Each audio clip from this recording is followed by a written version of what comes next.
Hola, soy Gerald Ábalos, estudiante de Sistemas de la Universidad Gabriel René Moreno. El día de hoy vamos a hablar de un modelo de desarrollo de software, el modelo en cascada. Este modelo fue propuesto por Winston W. Royce en 1970, quien fue un computólogo estadounidense pionero en el campo de la ingeniería del software. Su modelo fue estandarizado por el Departamento de Defensa de los Estados Unidos en 1985. Claro que ellos se basaron en una versión bastante simplificada de la que él presentó y que no fue analizada muy a detalle, muy a profundidad, así que trajo muchísimos problemas más adelante con los proyectos que adoptaron este modelo. Pero esa parte lo vamos a ver en el apartado de ventajas y desventajas. ¿Qué es el modelo en cascada? Bueno, es un procedimiento lineal, secuencial y constante. Divide los procesos de desarrollo en sucesivas fases.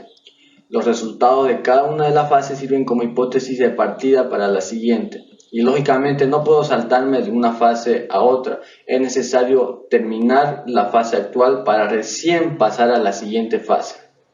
Es decir, no puedo empezar a programar sin antes haber tenido un diseño, un análisis lógico. Y de allí viene el porqué del nombre de este modelo, porque el progreso del proyecto fluye constantemente por cada una de las fases como si estuviera cayendo por gravedad y desemboca en la finalización del proyecto, en la conclusión. Y aquí tenemos la representación gráfica del modelo en cascada. Empezamos por el análisis, luego el diseño, la implementación, la verificación y por último el mantenimiento. En la parte de análisis, aquí se estudian las necesidades de los usuarios finales. Se busca comprender los problemas que el usuario tiene y que quiere solucionar. Una vez comprendidos estos problemas y necesidades, se definen los requisitos que va a tener el programa, el proyecto. Se realiza un estudio de viabilidad. Se evalúan los costos, la rentabilidad y la factibilidad que va a tener el proyecto. Y se realiza una estimación financiera del proyecto, así como una propuesta para el cliente si es el caso. En la fase del diseño se formula una solución específica en base a las exigencias, tareas y estrategias definidas en la fase anterior, que era la fase del análisis. Los desarrolladores del software se encargan de diseñar la arquitectura del software, así como un plan de diseño detallado del mismo. Aquí se centran en componentes específicos como interfaces, entornos de trabajo, bibliotecas, etc. También se determinan las herramientas a usar en la etapa de codificación, como podría ser el lenguaje de programación que van a utilizar, las herramientas de programación, etc. En la fase de implementación se ejecuta la arquitectura del software concebida en la fase de diseño. Se programa el software, se buscan errores, se realizan pruebas, etc. Podríamos decir que el proyecto se traduce al lenguaje de programación establecido con anterioridad. Esta fase da como resultado un producto de software que está a la espera de ser probado en la fase siguiente, en la fase de verificación. Esta a menudo es una de las fases más cortas porque ya tenemos realizado el diseño y la investigación, así que no toma mucho tiempo la fase de implementación. La verificación. Aquí se va a integrar el software en el entorno seleccionado y se va a comprobar el funcionamiento del sistema, de que todo vaya correcto. Se va a buscar sistemáticamente los errores y se los van a corregir antes de entregarlo al usuario. ¿Cómo se va a hacer esto? Bueno, el equipo de pruebas del software va a utilizar los documentos de análisis, las personas y los escenarios correspondientes para crear los casos de prueba. Se va a determinar si el software cumple con las exigencias definidas con anterioridad.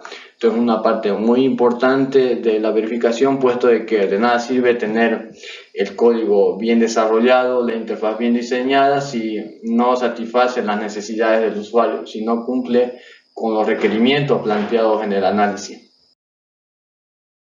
Y por último tenemos una de las etapas más críticas, de hecho, porque se le destina el 75% del presupuesto a esta fase, que es la fase del mantenimiento del software. Aquí se corrigen los errores encontrados después de haber entregado el producto. También es posible ampliar las funcionalidades del programa, entonces tendríamos tres tipos de mantenimiento. los preventivos, los correctivos y los evolutivos. Veamos las ventajas y desventajas del modelo en cascada. Entre las ventajas tenemos una estructura sencilla gracias a unas fases de proyecto claramente diferenciadas, buena documentación del proceso de desarrollo a través de unos hitos bien definidos. Los costes y la carga de trabajo se pueden estimar al comenzar el proyecto, es decir, con el análisis ya podemos dar una estimación financiera del proyecto, el tiempo y el trabajo que ésta nos va a demandar. Y los proyectos que están estructurados en base al modelo en cascada se pueden representar cronológicamente de forma sencilla. Entre las desventajas tenemos que por norma general los proyectos más complejos no permiten su división en fases de proyecto claramente diferenciadas. No podemos decir, bueno, aquí termina la implementación, comienza aquí la verificación. En proyectos grandes es casi imposible. Existe un poco margen para realizar ajustes a lo largo del proyecto cuando existen cambios de requerimiento. El usuario final no se integra en el proceso de producción hasta que no termina la programación. Recordemos que el usuario final interviene a partir de la fase de verificación.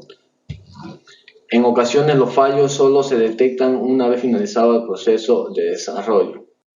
En el 2012, el Standish Group publicó su análisis anual de gestión de proyectos de la industria del desarrollo del software. En este reporte se incluye una comparativa entre el modelo en cascada y el modelo ágil. Vemos que el modelo ágil supera por mucho al modelo en cascada. Por ejemplo, la tasa de éxito triplica la tasa de éxito del modelo en cascada. El modelo ágil tiene un mucho menor porcentaje de retrasos, de demora, de dificultades a la hora de desarrollar proyectos. Vemos que no es por nada la mala fama que tiene el modelo en cascada. De hecho, el mismo autor era consciente de ello y advirtió en el mismo paper en el que presentó el modelo de que no iba a ser posible aplicarlo a proyectos de gran envergadura, de que iba a ser difícil definir las fases y de que si se cometía un error al final tenían que volver a fases anteriores, rehacer el diseño, el análisis, causaba retrasos, pérdida de dinero, entre otras cosas. Por eso vemos los resultados aquí en esta gráfica del modelo en cascada. Conclusiones. El modelo en cascada es un proceso secuencial de desarrollo del software, donde el proyecto, que está claramente documentado de antemano, progresa constantemente a través de fases ya establecidas hacia la conclusión. Debido a la secuencia estrictamente lineal, este modelo se adaptaría a proyectos de software de poca envergadura, es decir, a proyectos sencillos y claramente estructurados. Ha sido un modelo ampliamente criticado desde el ámbito académico y la industria. A pesar de ello, este modelo sigue siendo el paradigma más usado al día de hoy.